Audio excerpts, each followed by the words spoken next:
Hi, I'm Iris Feinberg, Associate Director of the Adult Literacy Research Center.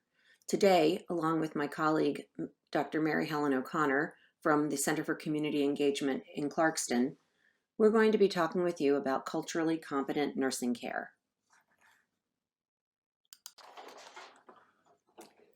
So why is cultural competence so important? A broad and overarching goal of healthcare delivery, health promotion, and health education is to improve the health and quality of life for all groups of people across all cultures and life stages. Around the time the 2020 census is going to be conducted, more than half of the nation's children are expected to be part of a minority race or ethnic group. This proportion is expected to continue to grow, so that by 2060, just 36% of all children under the age of 18 will be single-race non-Hispanic white, and that's compared with 52% today.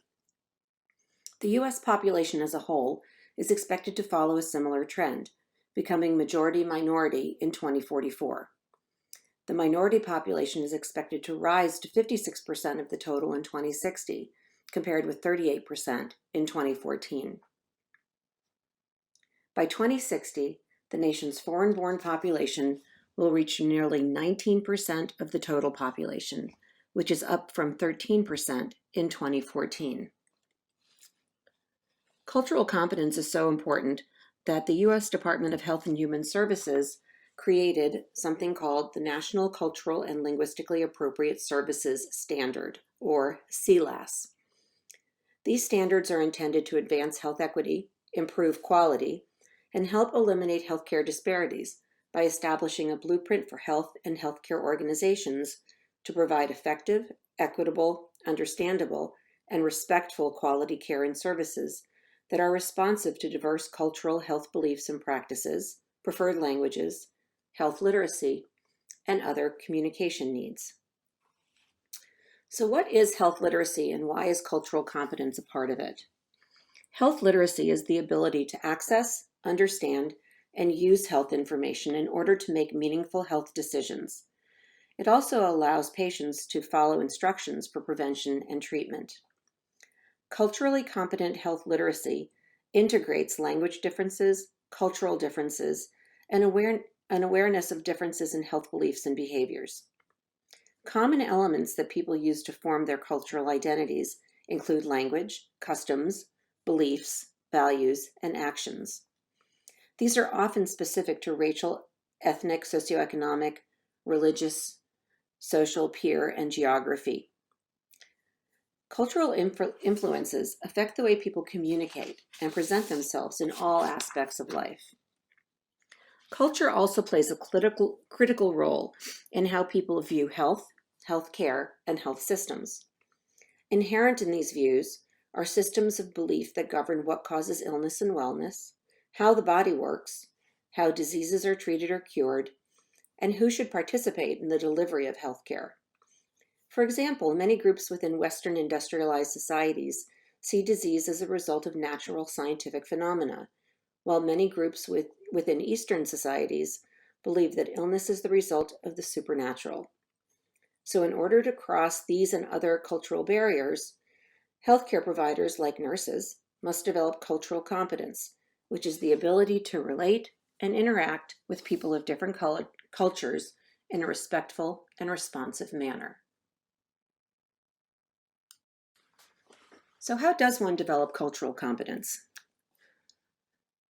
There are 5 steps that you can practice along the way to becoming a culturally competent nurse.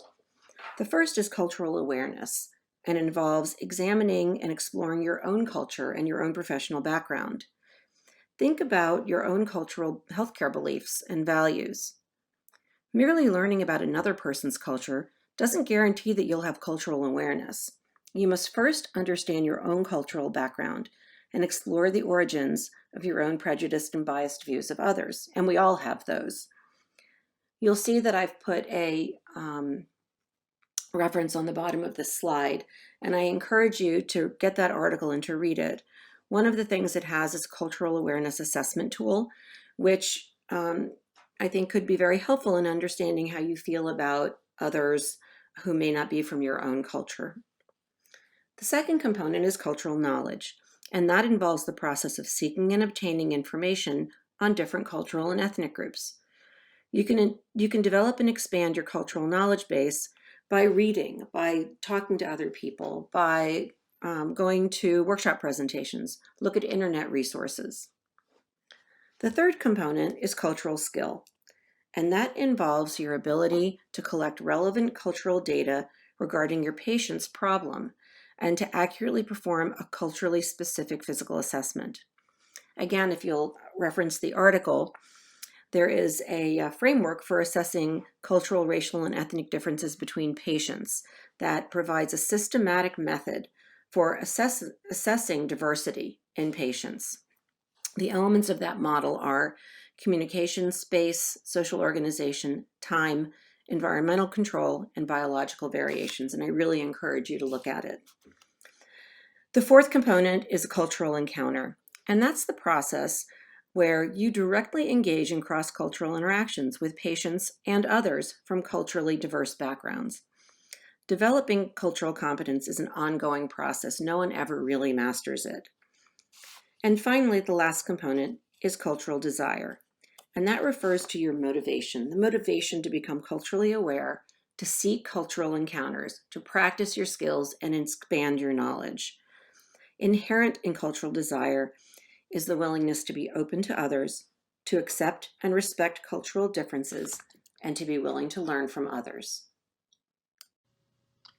Now that you have a general idea about cultural competence and why it is important in the delivery of health services, I want to share with you some information about a community in Atlanta where being culturally competent is critical to addressing the needs of the patients you will be seeing. Clarkston is a city about 10 miles outside of Atlanta. It has been described by Time magazine as the most diverse square mile in America because the people who call it home are from more than 50 different countries. Half of the city's 12,000 residents are foreign-born. In the 1990s, refugee-serving agencies identified Clarkston as an ideal place to resettle refugees arriving in the United States because of the supply of affordable housing and accessibility to public transportation. Clarkston has welcomed more than 40,000 refugees over the past 25 years. To understand the health of the community, it is important to know that 40% of the residents are not native speakers of English, more than 30% are uninsured, and more than 40% are living below the poverty line. Clarkston is an excellent place to learn how culturally competent care can positively affect the lives of refugees and immigrants. The patients you encounter in Clarkston will be from Burma, Afghanistan, Syria, Iraq, Nepal, Somalia, Sudan, Congo, Eritrea, and many more. It would be helpful to know a little about the culture and languages spoken in each country. We will introduce you to a few, but doing your own basic research would be helpful. There are some resources at the end of the presentation to guide you. It is often difficult to understand the use of terms related to refugees and immigrants, especially when they are often misused in the media. A migrant is a general term for human or an animal who moves from one place to another. Humans have migrated for more than 140,000 years. An immigrant is the term used to describe someone from another country who comes to live permanently in a new country. A refugee, however, is a political term used to describe a person forced to leave their country to escape war or persecution. The United Nations defines a refugee as someone who has been forced to flee his or her country because of persecution, war, or violence. A refugee has a well-founded fear of persecution for reasons of race, religion, nationality, political opinion, or membership in a particular social group. In the United States, refugees have legal protections that immigrants do not.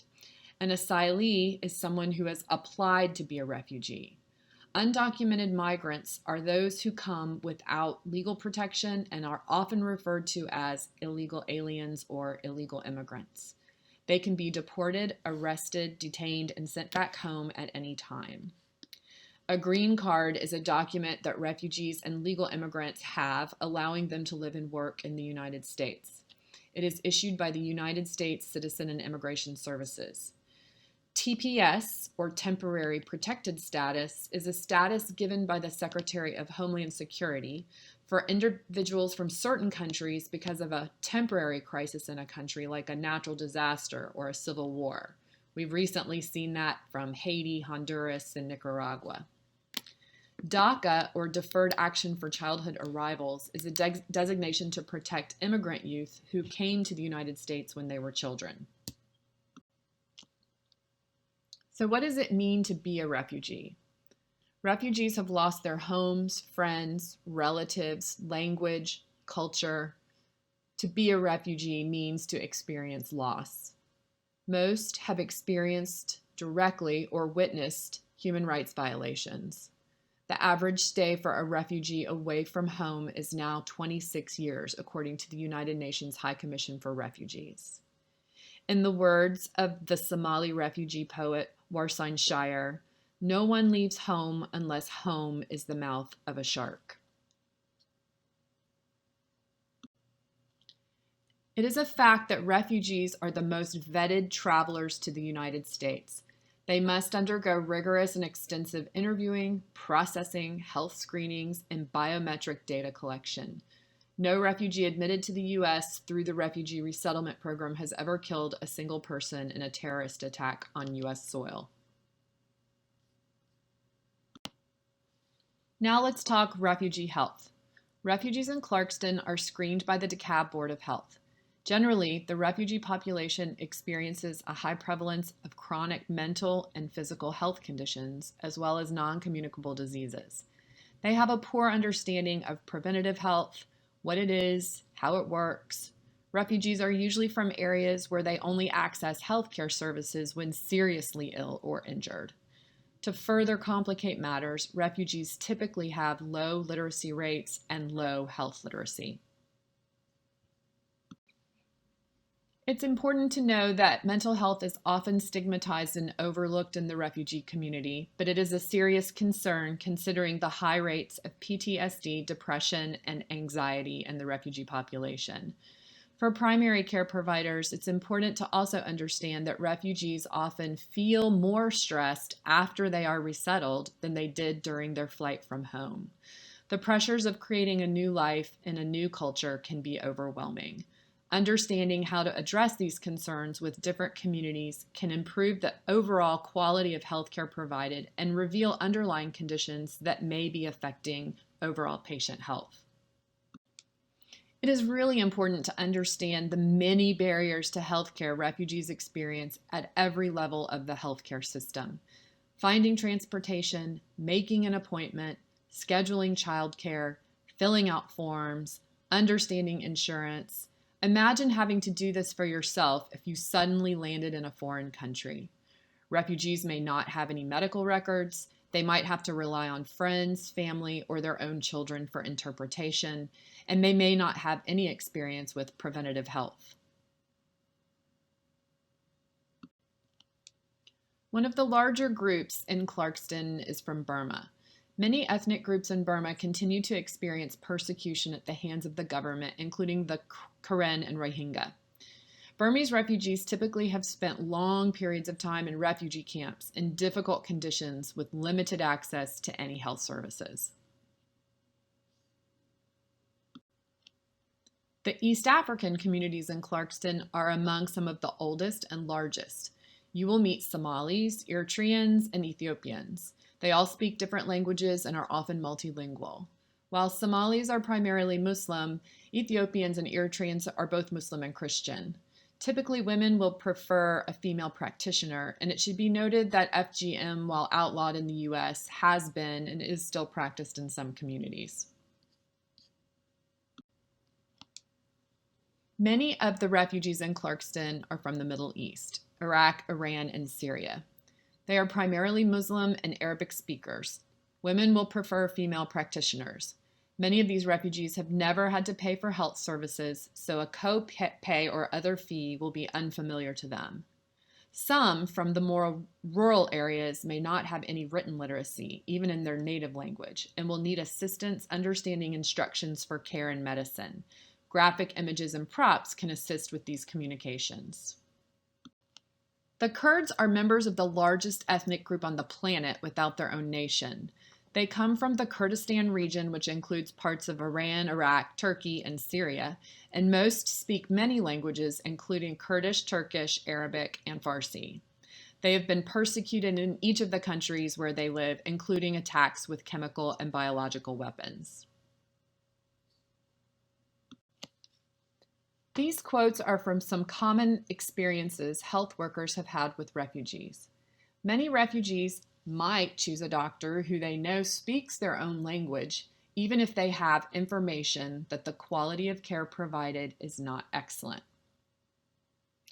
They also may not be accustomed to paying for services and will just not go to the doctor or a clinic, even if they have to pay a small fee for labs, treatment, or medicine.